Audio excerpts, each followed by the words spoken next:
The next card we're going to look at is, of course, the core mechanic of the game, which are the superpowers. That's the reason why I play the game.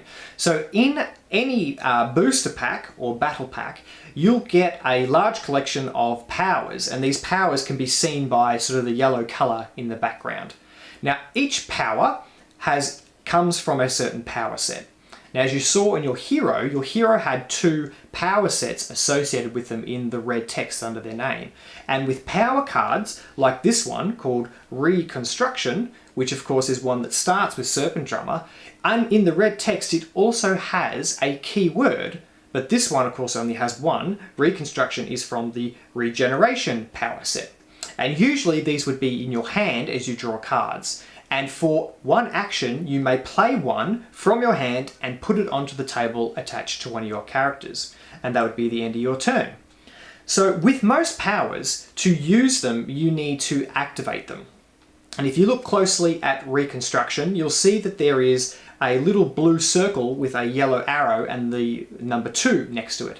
Now what this explains, or what this shows, is that to activate this power, you need to rotate it twice. So for this one, you would rotate it once, twice, and then this ability has been activated. So if you can imagine, it's like when it's upright, the ability is charged and ready to go, and then when you activate it or pull the trigger, it then depletes to a sort of a 180-degree flip. And then you, of course, apply the effects of the card, which in this case is heal this super, being either your hero or your sidekick, 5 hit points. Awesome ability. So you deplete that. Now, for an action during the game, you will reset or refresh your powers. And when you refresh them, they refresh 90 degrees. So for this ability, you would need to refresh it twice for it to then be in the ready position and be upright, in which case you can then activate it again. Most powers come with this sort of mechanic attached to them. But there are a few others that we need to be mindful of. The first one, in the case of this power called Tough, uses a toggle function. You'll notice in the blue bubble that it has a on-off with a sort of a semicircle arrow around them.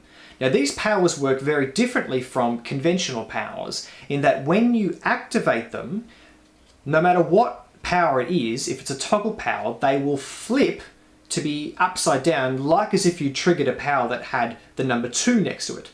The only difference is when you refresh your powers, you can choose not to refresh this one and leave it in an activated position.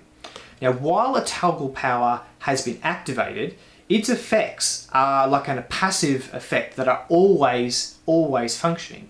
So in the case of the power Tough, it reads, while Tough is on, this super has resistance 1 to smashing and lethal damage. So of course, while this effect is toggled on, you'll have resistance to that damage. If ever you refresh it off and refresh it back 1, this power is now off and no longer functioning. The last type of power that you'll encounter in City of Heroes is one like this one called Quick Recovery. And once you play this power attached to your hero, you'll notice that this one has the letter, or the letter C, and the circle goes all the way around. So this is a constant power.